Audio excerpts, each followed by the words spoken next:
Sponsored by Local Touch Online, a free online magazine that has an exclusive article by Pop Culture Geekery every month. Hello and welcome to another episode of Pop Culture Geekery. I'm Joe Solis and I've got my guest host Roy Gonzalez, who has been on the show with us before. Hello. And how's it going, man? It's good. It's going good. So we got a pretty good response to the Stranger Things toy review that we did. If you haven't checked that out, I'll put the link in the description below.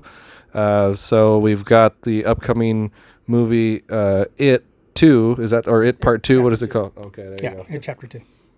Coming up next week, so we thought we'd go ahead and touch on some of the It toys that Roy has, because you can clearly see he does have a love for this movie. Oh, yeah. So Big love for this movie.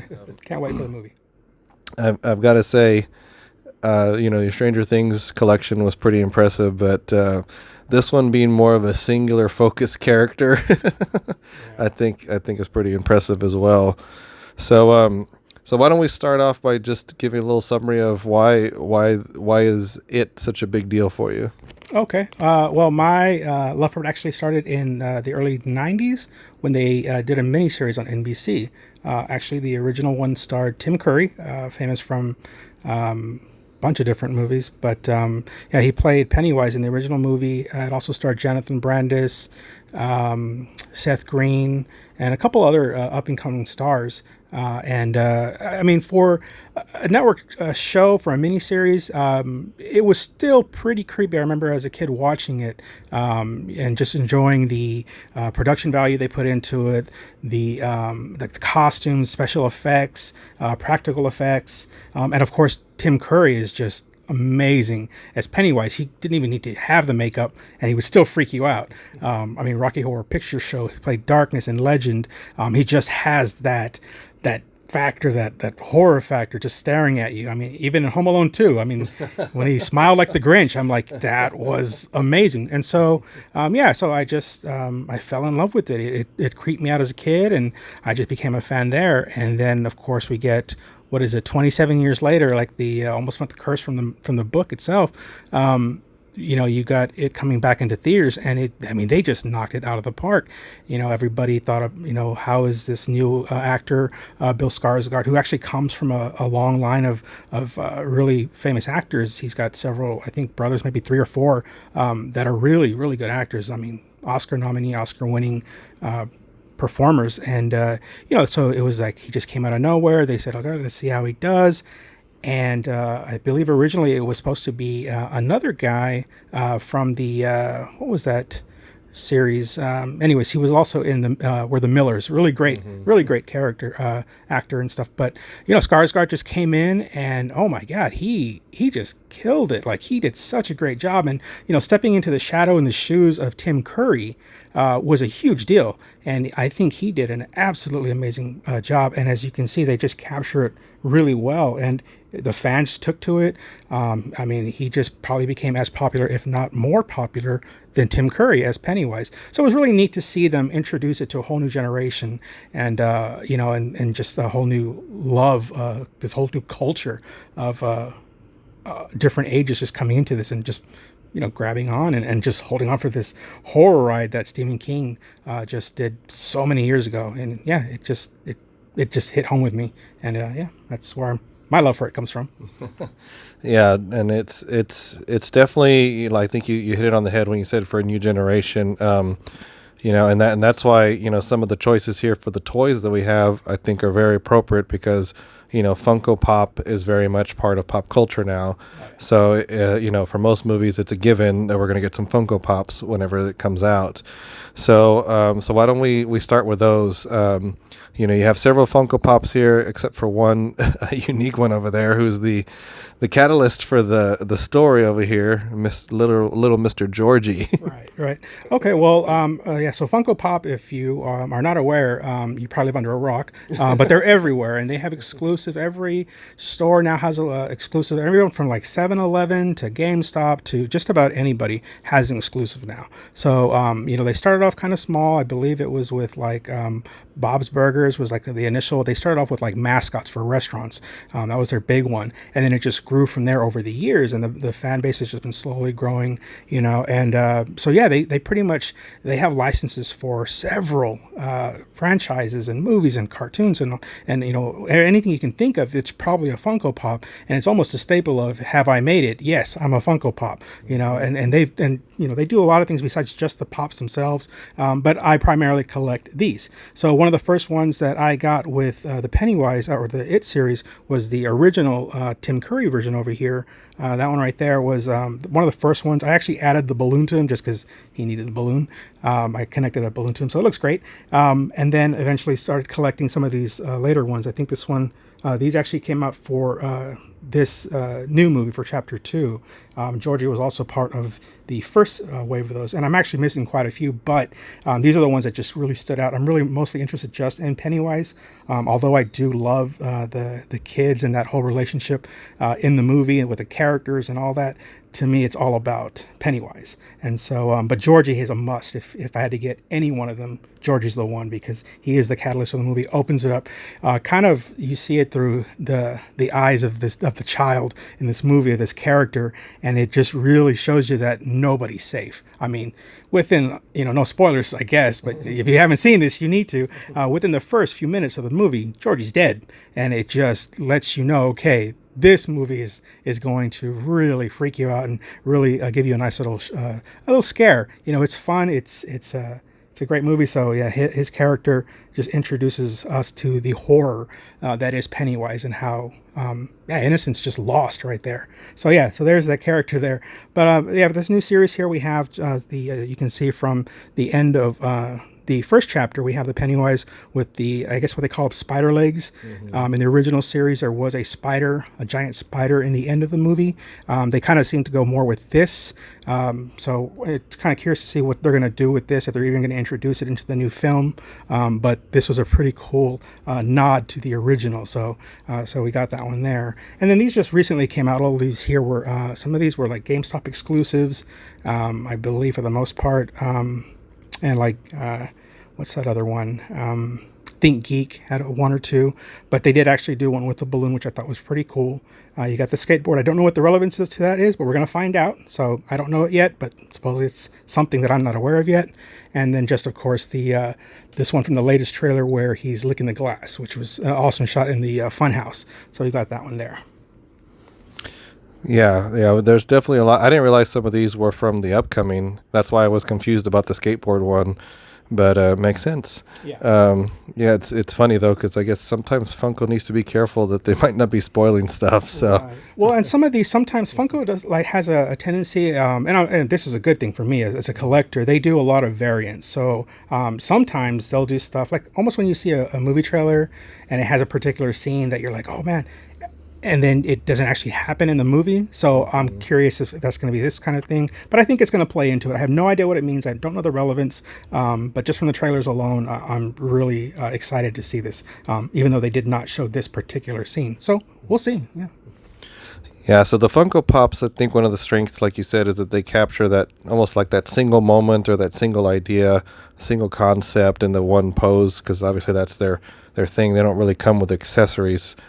However, this other company you have on display here, which is NECA, they go all out with the accessories. So why don't you focus, let's see, why don't we start with Mr. Original Pennywise over here? Okay, well, the original Pennywise is the Tim Curry version here, which is a fantastic representation of Tim Curry. I mean, the detail in the face.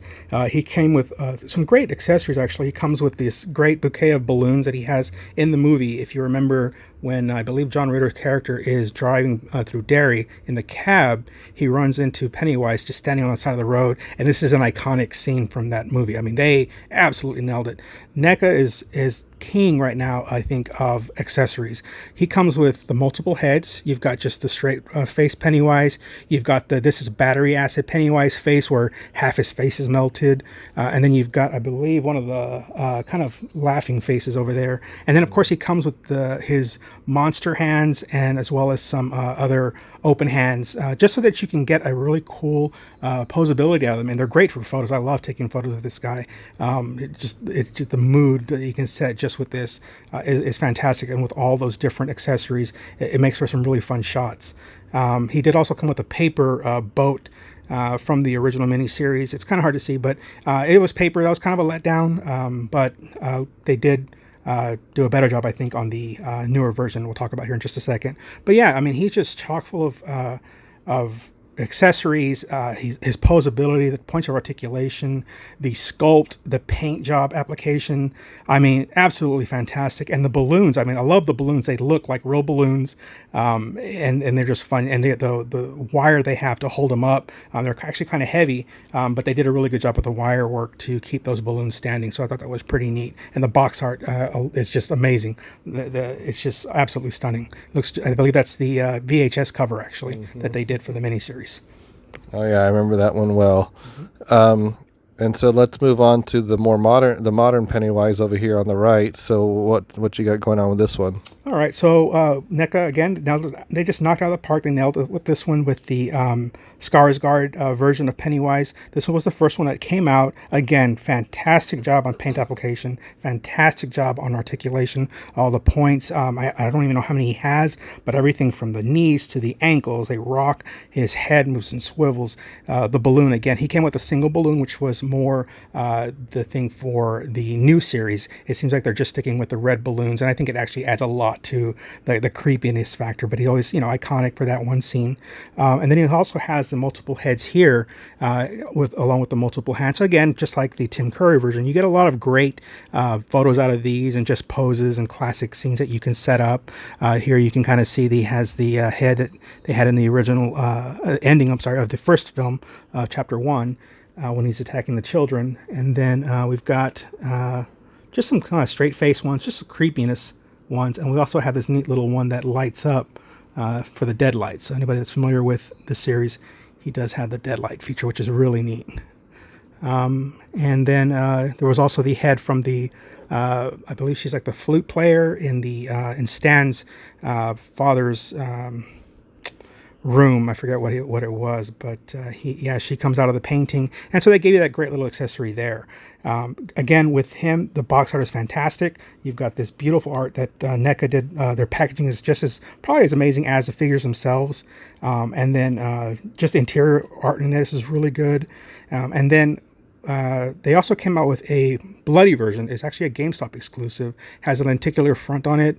Really cool little effect. I don't know if you can capture that on the camera, but a cool little effect on there. And it does have some additional accessories. Again, you thought this was a lot. They have even more in here. Everything from like Georgie's severed arm to another boat. I mean, they just have a ton of stuff they just fill these with. And then finally, you have this one here. This one actually came from another, I believe this was a GameStop exclusive as well. This is just like this one here, the spider leg version, I guess, if you will. And this was pretty neat because it came in a really cool box. I don't have it up, but it came in like the circus box that you see at the end of chapter 1. He came in that great box, and he had these fantastic arms. Again, paint application simply amazing. Even if you look closely at them, the teeth, the lines in his forehead, the hair, it's all very detailed, the clothes. But yeah, he came with some great accessories. Some of these heads I think came with him in some other hands. But just this treatment of the character was absolutely amazing. Looks so good. And then you have a couple of display pieces here. We've got the famous opening scene, looks like, with Georgie getting his arm torn off. In fact, all we have left is Georgie's arm. Right. So yeah, so this one here actually was a separate kind of a collector's box, if you will, an accessory box to everything. This one was pretty neat because it does come with the opening, like you said, like the opening scene. This is the sewer. It came with the arms. It has the balloon. It came with the another boat, and it came with a severed arm of Georgie as well. And then what was really neat about this one is they actually do a mini bust inside here. If you look at the inside of this, hopefully I don't knock too much down, there's actually a mini Pennywise that was just half the bust that you could put inside. And if you put lights underneath this, it's really neat because the water lights up. That was just my own little doing. I've taken a couple photos of that along with these Funko Pops. And this is a great little diorama piece. Absolutely amazing. And then it did also come with the Jack-in-the-Box Pennywise from Chapter 1. That was in the new movie. And that was kind of neat because they were little homages to the original 90s series. Like if you look over here, you've got the Pennywise Tim Curry version. He was actually in one of the rooms that the boys venture into while they're looking for their friend. But yeah, they do such an amazing job with all the little details, with all the little accessories. And I believe there's even another one I still don't even have yet on the way. And with this new movie, I'm sure we're going to see a lot more of these. But yeah, it's their NECA is just doing an absolutely phenomenal job on a lot of their licenses, and this one was no exception. Just absolutely nailed this series. Yeah, I mean they're all really impressive pieces, you know, and yeah, I can see why you're leaning towards NECA toys a lot more nowadays. But yeah, so you know, definitely looking forward to the new movie. Yeah, I was curious with the whole spider legs thing. I know a lot of people are nervous about that, but hopefully that's an indication that it will be cool. So yeah, the special effects for this new one look really good. I think they have a little bit more money since the first chapter did so well. So I'm expecting a lot of great things just from the previews we've seen. I'm trying to avoid as much as possible, but just from the ones we've seen, they look really good. And I'm curious to see what they actually touch that they didn't from the book. Because I've already seen some things in there that weren't in the original series that they probably couldn't do because of censors and all that stuff. But there's going to be some interesting things that they left out of the book that I really can't wait to see if they pull off in the movie in this chapter 2. So, and this is particularly going to be one of them. I'm curious if they go that route. But yeah, there's a lot of really cool toys hopefully coming out for this. And Roy does have an Instagram where he does action figure photography, and he's done a lot of cool crossovers using the Pennywise figure, so you can see some of those. Definitely spark some good nerd debates between us on those. Tell everybody your Instagram again. It's at Roy's Toy Box on Instagram. Yeah. Okay. Yeah, there'll be a link for that for you guys to check it out. So anyway, guys, hope you like this toy review. If you would like to see more, just let us know. I know we're already thinking in the future of certain movies that, you know, have a lot of toys associated with them. So we'll try to put these out as those come out. So anyway, guys, just want to say thank you to those who have subscribed so far. We've been getting a lot of really good subscriptions, a lot of good followers, a lot of good views. So we do appreciate everybody who has shared and is following us on all the different platforms. Be sure to check us out on Facebook, where we post all kinds of movie trailers and posters and lots of good nerd stuff. So hit the like button. Hit the like button. If you like the video, hit the like button. Exactly. So anyway, guys, thanks again, and we'll see you next time.